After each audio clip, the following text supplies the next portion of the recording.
O ito, yung sunod mga kababayan. Ano yan, Ken? O dito tayo kay Pulong. Ano yan, Kent? Yung kay Pulong. Ito na. Mga kababayan, si Pulong Duterte, binanatan si Yusek Claire Castro. May tirada kay Yusek ngayon. Parinig ko sa inyo ha, mga kababayan. Ipapakita ko sa inyo yung tirada niya. Si Yusek Claire Castro daw. Ito ha, pakinggan ninyo. Ayan. Wait lang, iba ang lumabas eh. So dito na lang. Sa isa kong phone. Ayan. Ito pakinggan ninyo mga kababayan. Sino tong bunganga ng presidente? Huwag yun nabanggit pangalan. Ayaw ko rin siya makil. Ayan May sinabi kayong masama sa presidente at nasakyan niya ni... Sino tong bunganga ng presidente? Huwag yun nabanggit pangalan. Ayaw ko rin siya makilala. Pag nabanggit ganyan, tapos darating doon sa tinga ni Larry Mulya, diretso ka ng inciting to sedition. Bayad na yan lahat. Galing yan lahat sa intelligence fund ng Pilipino. May sinabi kayong masama sa presidente at nasakyan niya ni... Sino tong bunganga ng presidente? Huwag yun nabanggit pangalan. Ayaw ko rin siya makilala. Pag nabanggit ganyan, tapos darating doon sa tinga ni Larry Mulya, diretso ka ng inciting to sedition. Bayad na yan lahat. Galing yan lahat sa intelligence fund ng Pilipino. So sa madaling salita mga kababayan, kung sinabi mo ngayon, gigirahin ko ang Malacanang, lulusubin natin taong bayan, pag narinig daw ni Yusek Claire yan, no? At nareaksyonan daw ni Yusek Claire yan sa kanyang vlog, at naparating kay Boying, yung nagsisigaw-sigaw doon, automatic inciting to sedition. Yun ang sabi ni Pulong. Ngayon, mga kababayan, bayad na daw lahat yan sa intelligence fund. No? Kita ninyo, mga kababayan. Bakit kaya alam nila yung mga ganyan? Bakit kaya alam nila yung mga ganyang bagay? Na bayad daw si Yusek Claire, bayad daw si Boying Rimulya. Kaya kung sino daw, mga kababayan, kung halimbawa daw may nagsabi kay PBBM na ipapapatay o ipapa-headshot, ganon. Pag narinig daw yan ni Yusek Claire at naparating daw ni Yusek Claire dun kay Boying, automatic daw inciting to sedition. Ayaw na daw niya alamin yung pangalan kasi hindi daw niya gustong makilala. 'Di ba? Alam niyo, pag na-reaction na naman ni Yusek Claire to, alam ko hindi pa napanood ni Yusek to eh. Pag nakarating to kay Yusek Claire, sasabihin na alam niyo ang sagot ni Yusek Claire dito, hindi naman ako spokesperson katulad sa administrasyon ng tatay mo. 'Di ba? At ayon nga sa balita sa Oxford, 'di ba yung tatay mo ay gumastos ng ilang milyong dolyar para bumuo ng trolls at magbayad ng trolls? Alam ko yan ang isasagot niya ni Yusek. Bakit ano daw? Pag nakarating sa akin, na halimbawa mayroong nagsabi ng hindi maganda kay PBBM, tapos pag nakarating sa akin, ipaparating ko daw agad kay Rimulya, tapos pakakasuhan daw agad ni Rimulya ng inciting to sedition, baka nakalimutan niya. Tapos sinabi pa niya na bayad daw sa intelligence fund, baka nakalimutan niya, di ba yung tatay niya noon, gumastos ng ilang milyon para magbuo lang ng isang trolls. Ganon agad yan sasabihin ni Yusek Claire. Nako. Alam niyo ko na, Diyos ko mga kababayan. Ito yung sinabi ng balita noon, no? Ito pakita ko sa inyo. May sinabi kayong masama sa presidente at nasakyan niya ni... Sino tong bunganga ng presidente? Huwag yun nabanggit pangalan. Ayaw ko rin siya makilala. Pag nabanggit ganyan, tapos darating doon sa tinga ni Larry Mulya, diretso ka ng inciting to sedition. Bayad na yan lahat. Galing yan lahat sa intelligence fund ng Pilipino. Diba? Kaya Yusek Claire, wag ka daw mag-vlog-vlog ng wag ka daw mag-vlog-vlog Yusek Claire ng patungkol sa mga nagwiwilga-wilga na may pagtangkang pagkudita or paglusob sa Malacanang kasi pag nakarating daw sa iyo, pinarating mo daw kay Boying at pinapakasuhan daw ng inciting to sedition kasi bayad na daw kayo ng intelligence fund. Yusek Claire, bayad daw kayo. Yussi Claire, bayad ka daw. Nako. Yussi Claire, bayad ka daw, pati si Boying, mula sa intelligence fund ng taong bayan. Ala. Hindi nabanggit ni Pulong name ni Yusik. Hindi talaga niya ibabanggit yan. Kasi bakit? Lumalaban si Yusik eh. Si Libeste nga, nilalabanan eh. Diba? Hindi talaga niya babanggitin yan. Alam ko naman yan, mga kababayan, nakilala niya yan, Diyos ko. Ay, nako. Magpaka ano pa eh. Sino bang ginagawa niyang tanga? Imposibleng hindi niya makilala si Yussi Claire. Do you think, mga kababayan, pag nagsama-sama sila ni Sarah, diyan sa Dahig, sila magkakapatid, do you think hindi nila kilala si Yusik? Siguro nga pinagchichismisan lang, pinag-uusapan lalagi yan si Yussi Claire eh. Tigil-tigilan nyo nga ako. Diyos ko man, mga kababayan, si Pulong hindi pa po yan ulyanin. Ilang taon pa lang si Pulong, kasing edad pa lang yan ng tatay ko. Oo, sing edad pa lang yan ng tatay ko si Pulong. Nasa mga 50 plus pa lang yata or 60. Ay hindi, mga 54, 55 pa lang yata yan si Pulong.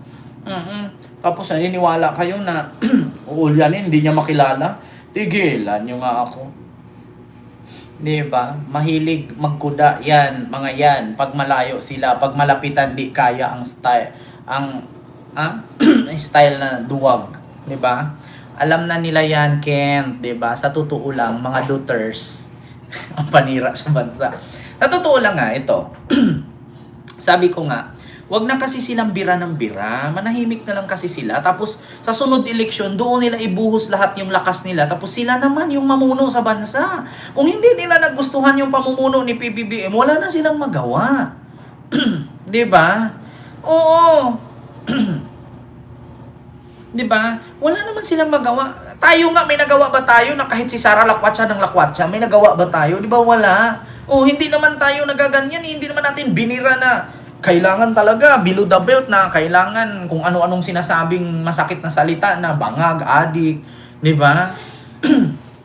Hindi, alam niyo, sa totoo lang, antayin niyo na lang na matapos si PBBM na sa kanyang termino. Di ba? Antayin niyo na lang matapos yung termino. Ngayon, pag bumaba siya sa termino niya, di ba? Tsaka na kayo ang pumalit. Gusto ko, mga atat na atat naman kayo eh. Di ba? Hindi yan mananahimik kasi may sugat yan eh. Gawain kasi nila yan, kaya alam nila. Totoo yan, Ma'am Ima Batikos, di ba? Totoo yan. Gawain kasi nila yan nung panahon ng tatay nila. Kaya alam na alam nila. Alam nyo ba noon, nung panahon ni Digong, ito ay kwento ko sa inyo, kasi naging vlogger din ako ni Digong, naging DDS din ako noon, naging tanga din ako noon. Alam nyo ba nung panahon ni Digong, halimbawa, bibirahin mo si Digong. Alam nyo ang panangga ni Digong? Vloggers. Kapag binira mo si Digong, ang mangyari sa iyo, kakalkalin yung buhay mo. Pag kinalkal yung buhay mo, ibalandra lahat ng vloggers, re-reactionan yan. Kung naalala ninyo si Thinking Pinoy noon, 'di ba? Yung Junel, 'di ba sabi nga ni Trillanes noon, hindi ka ba mag-sorry kay Dilima? Anong sabi ni Thinking Pinoy? Hindi, bakit ako magsusorry sa kanya? Kasi malakas ang loob ni Thinking Pinoy kasi hawak siya ni Digong noon. 'Di ba? Oo, kaya nga hindi sila natatakot nung panahon na yun eh. Kahit mumura-murahin nila si Dilima, si Trillanes, sa tawagin nilang sundalong kanin, trililing, 'di ba? Kasi sa totoo lang, mga kababayan, malaki. 'Di ba? Malaki ang hawak nila kay Digong noon. Protektado sila. Kaya sa totoo lang, mga kababayan, ay Diyos ko po.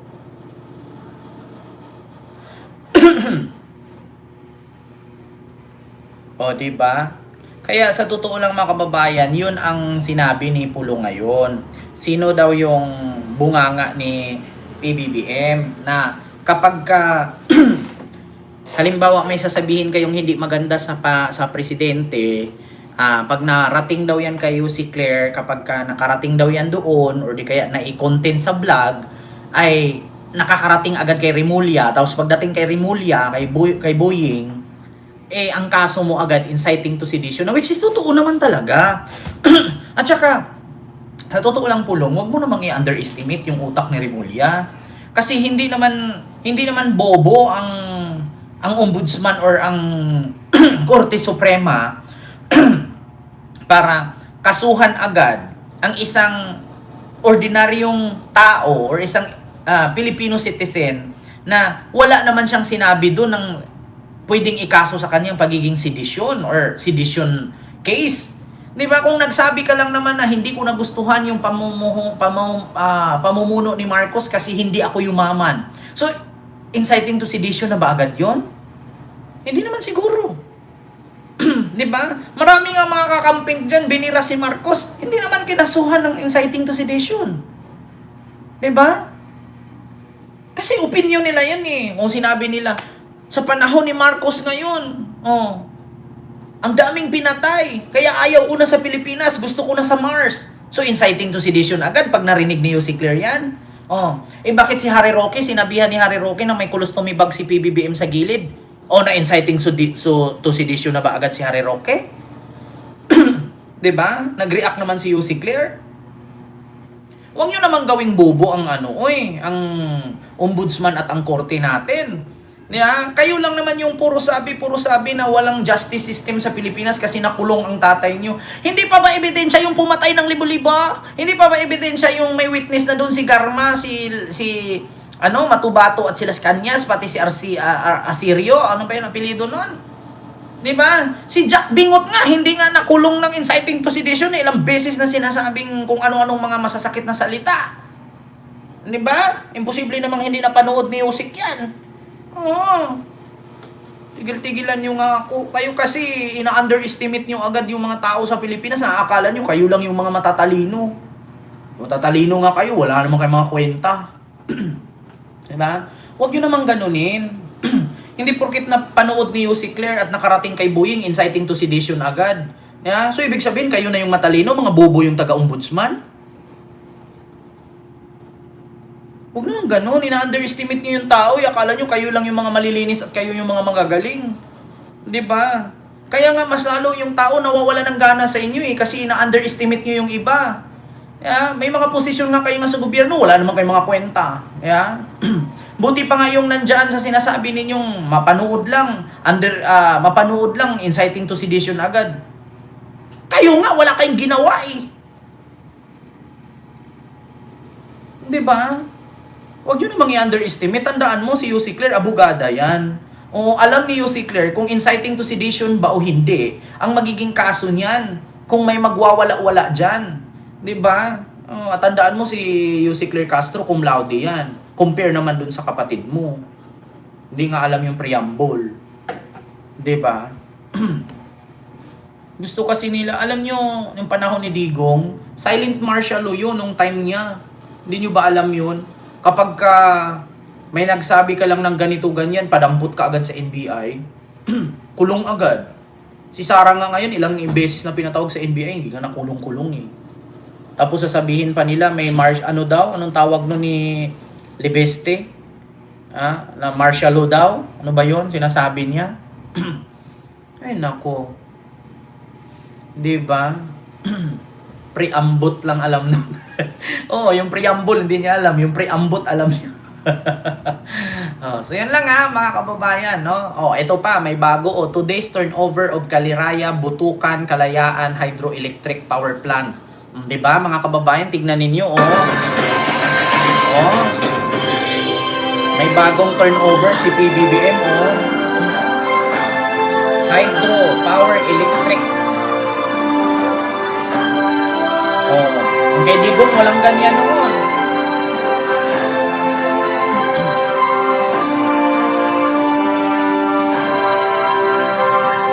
Kita nyo, ilang tao na naman ang makikinabang yan.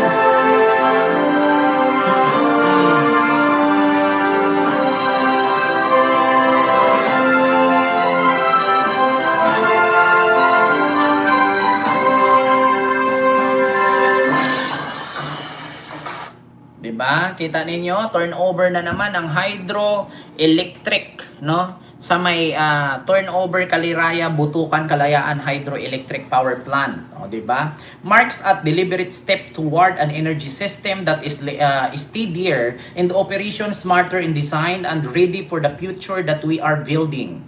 A future where Filipino can count on electric, ano ba yun? The CBK HEPP is one of the largest hydropower complexes in Luzon. with an overall capacity of 797 megawatts, composed of 3 distinct but complementary facilities, each one serving a clear and practical purpose. And as we continue to diversify our energy sources, facilities like CBK help support renewable energy integration into the grid. Indeed, stable power keeps daily life on schedule. This gives essential services and industries reliability, and it gives families peace of mind. This is why we in government continue to strengthen the systems in our energy sector by improving policies, processes, and partnerships to ensure that energy reliability and affordability are sustained in the long term. So sa mga nagtatanong anong channel, ano po, Radyo Television Malacanang or RTBM. RTBM Malacanang po, mga kababayan. So, ayun, medyo mahaba po ito mga kababayan. So, doon nyo na lang po panuorin no, sa RTBM Malacanang. Lahat ng mga achievement ni PBBM at yung mga ano, diba, tignan nyo, tapos yung mga DDS, sisiraan ninyo. Tignan nyo yung Pangulo, nagkasakit-sakit na, nagkapuyat-puyat na, tapos na sugod pa sa clinic dahil sa ganyang pagod yung biyahe. Akala ninyo madali yan? Tandaan ninyo si PBBM, matanda na yan eh. Magre-retiro na yan pagkatapos ng termino niya. 'Di ba? Kung ano-anong sakit nang dumapo sa kanya pero trabaho pa rin. Samantalang yung mga politician diyan, ang lalakas ng katawan, ang lalaki ng katawan sa kakapagnakaw, lakwat siya dito, lakwat siya doon, tapos be-present lang kasi alam nila na no work, no pay na. Diyos ko, kung hindi pa pala gagawa si Sandro ng batas, hindi kayo magsi-present. Diba? O, dapat dito sa kuryente na to, walang DDS pwedeng kumunik yan eh. Kaya, kapag lahat ng mga achievement ni Marcos, yung mga kalsada, mga hospital, mga paaralan, dapat walang DDS dadaan. O, yung EDSA, di ba, gawa ni Marcos yan? Yung mga kalsada, yung mga university, dapat hindi kayo pwede mag-aral dyan, mga DDS. Kasi bakit? Diba anti-Marcos kayo? Tapos sasabihin nila yan, ang ano dyan is tax namin yan. Putang ina, pinanganak ka nung panahon ni Marcos. Yeah? Ako yung nananawagan sa mga DDS na nag-aral sa mga university na napatayo ni Marcos at mga kalsadang napagawa ni Marcos. Bawal kayong dumaan kasi di ba anti-Marcos kayo. Tapos sasabihin, tax ng mga magulang namin yan. Putang ina mo. Magulang mo yun, pero hindi ikaw. Di ba? Dapat sa mga DDS na ganyan, huwag na kayong pumasok. Huwag na kayong dumaan. Yung mga LRT, MRT, huwag kayo sumakay. Kasi mga DDS kayo eh. Di ba? Tapos ang sagot ng mga DDS niyan, i-tax namin yan. Where? Nagbayad ka ng tax? Hindi ka pa nga pinanganak nung panahon na yun, nasa bayag ka pa ng tatay mo, o di kaya pinuto ka pa nga ata sa pader nun. Di ba? So yun lang, mga kababayan, mag-ingat po kayo palagi at magandang gabi po sa inyong lahat, no? Yun pong vlogger na kalbo na mayroong piksa sa ulo na nasa abroad umiyak po. Bakit? Sino ba yung vlogger na kalbo na may piksa sa ulo? Ano ba yun? Si Dane Chase? Hindi yun pigsa. Oo, one more yun. Ay, nako. Anti-America sila pero ba't sila nag-aaral sa Amerika? Kaya nga, di ba? So yun lang po mga kababayan, mag-ingat po kayo palagi.